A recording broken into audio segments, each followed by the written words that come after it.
Welcome to the next segment of our new series, the Mazal series. I printed out some various pages searching the concept of Shlucho Shel Makom. Shlucho Shel Makom is those agencies sent by God that serve God Himself directly.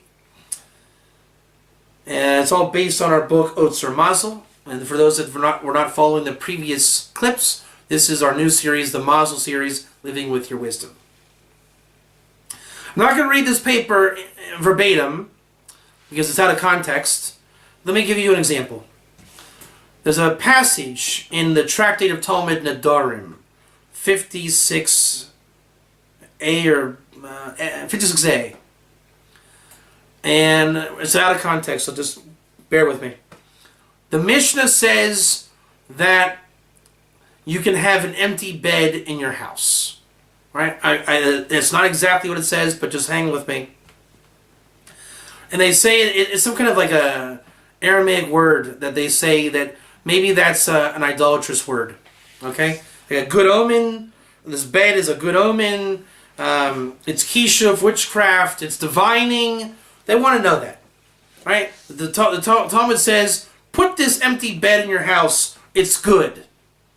They say, I don't know if it's good. It's some kind of divining. What do you want me to do with this? This is a beautiful. Pay attention. This is important.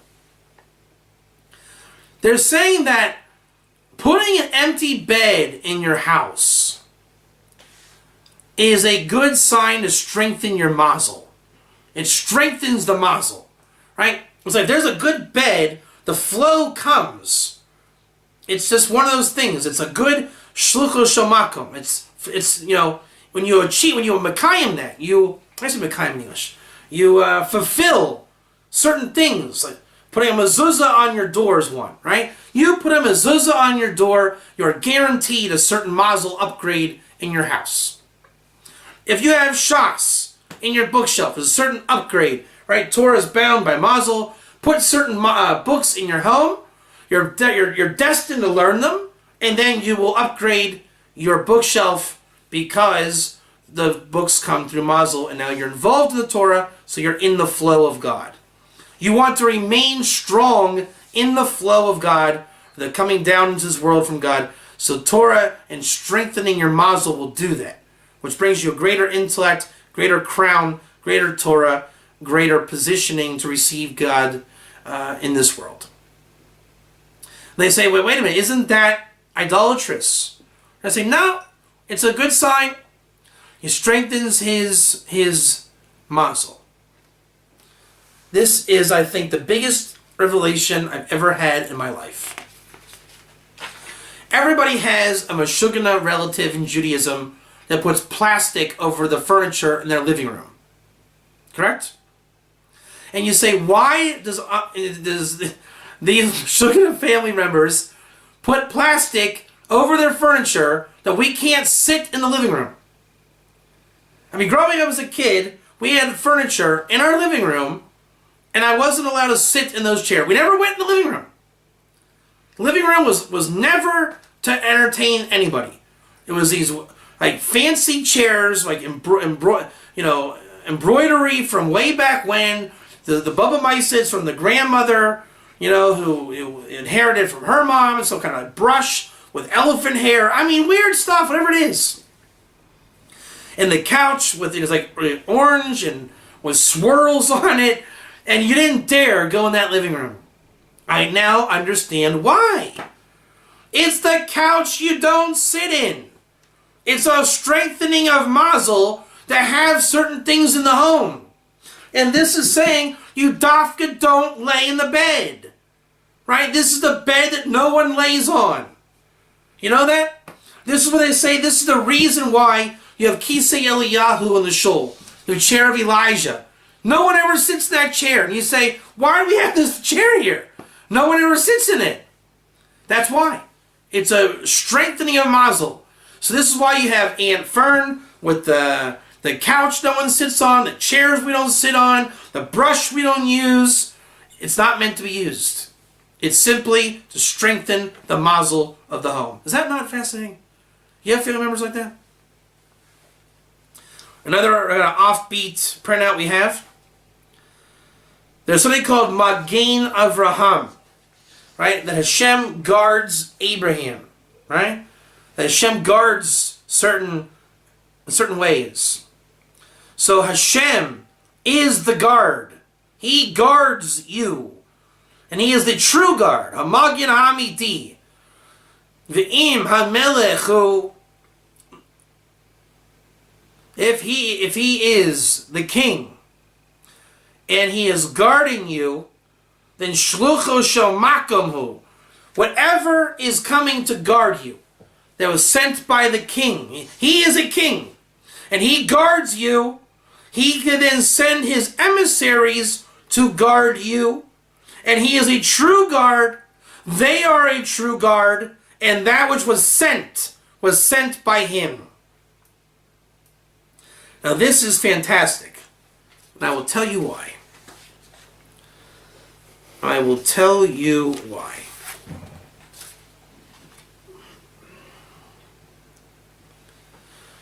V'chein ksiv v'yishbos haman v'yachlu. So the manna was sent, and then when they crossed over to the land of Israel, the man was no more for the Bnei Israel,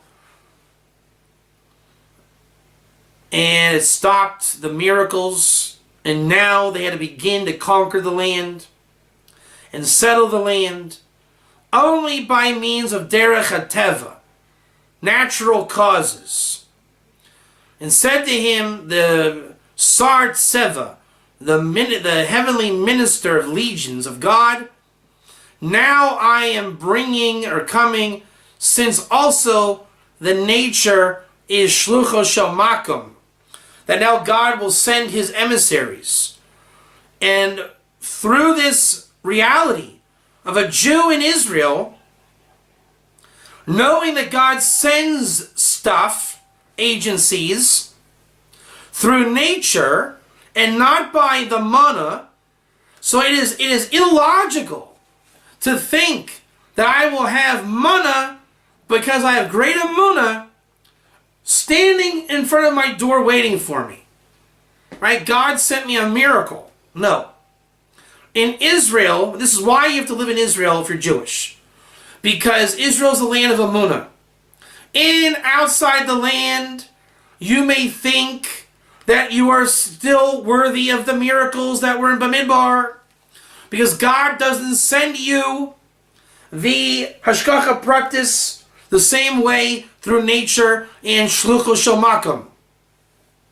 So since you don't have that connectivity abroad, you will think then that A, it doesn't exist, B, no need to go to Israel, land of emunah, C, I very well may have the manna delivered in front of my door. That, my friend, is called psychosis. That is illogical, it is a fallacy, it will not happen. Right? The days of Moses in the desert are over. You are meant to be in Israel, where nature is then sent by God. And how do you achieve or fulfill that? That by doing his will, by Mesiras Nefesh, in courage, for trusting in God himself, total self-sacrifice, then you will receive from God, and this is the Geula Ha'atida. B'mheirav Yameinu Amen. That is how the final redemption will happen. So there's a common mashal or myth. There's a guy stranded on an island, and he says, God save me. And so some guy says, hey, you're right over there. He says, yeah, it's okay. God's going to help me, don't worry. Well, tough. Then a fire truck is like, hey, we got a ladder here. Do you need help? No, it's okay. I'm waiting for God, buddy. Keep going. Don't mind me. Then there's a helicopter with a ladder. Coming. Hey, you need help up there? No, it's okay. God's going to help me. Don't worry about it.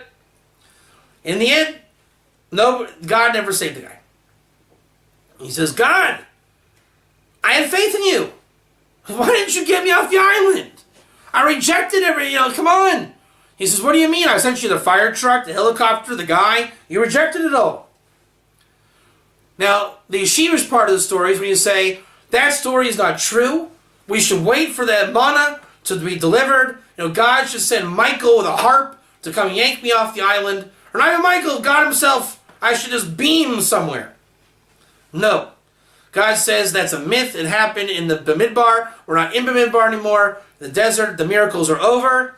We crossed the Jordan, and now everything outside the land of Israel is not as Amunidic as Israel. If you have Hashgacha Pratis and Mazal abroad, the Torah of the Baal Shem Tov, the Torah of the Vilna Gaon, it is only because you were really on a path to Israel. And we see that because the Baal Shem Tov teaching is that. And he was a Eretz Yisrael guy. The Vilna Gaon's premise was the coinage of the term Torah Eretz Yisrael. If you live in Israel in your heart, the concept of the ger in exile, even for the Jew, you will then receive nature and movement, the shluchus shamakom, and you achieve it with a self-sacrificing nature. You will then achieve the blessings from God. And by the way, the book called Torah is predicated entirely on that point. The Vilna Gaon says, how do you do the redemption? Mesiras nefesh, for trusting in God in these matters. And now we can see it's about Mazal. Which is why the Vilna Gaon says, know your name.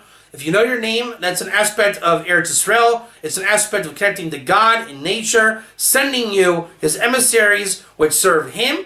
And he is sending himself basically to guard and protect you and eventually move you towards Israel through Torah.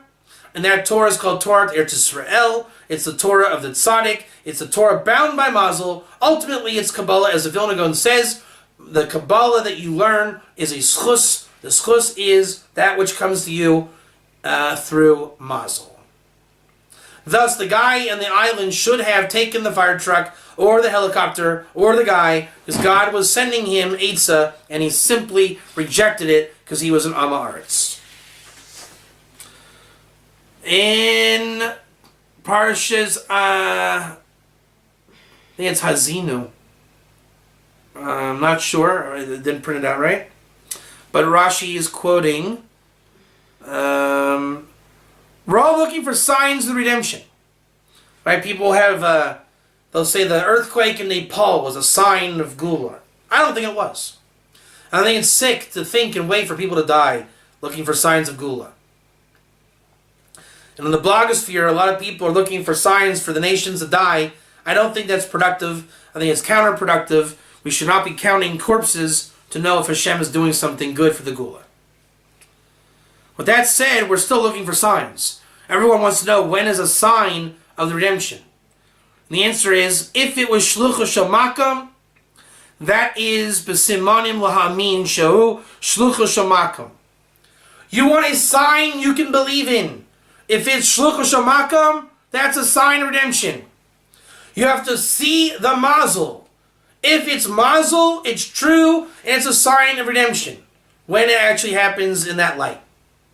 Or whatever the thing you're looking for. So if the redemption is about the final tzaddik, right, the 5 final letters symbolized by the final tzaddik, that we're looking for real righteousness to come to the world, therefore there's a mazel of it. It comes into the world with shluchos shamakam, i.e. it's the motion of God. If you want to see the tzaddik, if you want to see the redemption, then you have to be able to recognize righteous mazel. If you can do that, you will see the signs of redemption. Here's the cat out of the bag. The ger movement is a big one. Right? Is a mazel sign of redemption, of righteousness, and it is certainly shlucho shel makom. Remember Daniel and his friends. And we'll close on this last note. This is really nice. This comes from a printout I have. We're talking about the redemption from Egypt and blah, blah, blah, blah, blah. So it's saying a lot of things. But then it says that I will take you out, God says, and not a shliach, not an emissary. Al yedei shliach, hainu hakara madregas oilam yitzira, shalafia hich raseinu poyo sham shlucha shamakam. If you can perceive mazel, or that which is shlucha shamakam, then you are on the level to recognize the world of Yitzira. So there's Sefer Yetzirah, which is the Torah of Shem. So in a 1 foot, what is the Torah of Shem? New definition for Torah Shem followers. To recognize the dynamic flow from God, which is the level to recognize the world of Yetzirah coming into your world. That's all for this. I hope you understand the Mazal concept in a new light. I think this will be a great series. We've covered a lot of ground today. Next time we'll start with the book itself proper, getting into Mazal, and I hope you've enjoyed these concepts. For further elaboration of Mazal, don't forget to visit the website soulmazal.com. There's classes available, name analysis available. Frankly, Mazal is my passion, and it is basically the essence of redemption as we're seeing. The Vilna Gaon's premise of redemption, and God willing, we will all realize our part through our names, through our wisdom, through our Mazal, sent to us by God Himself. Thank you.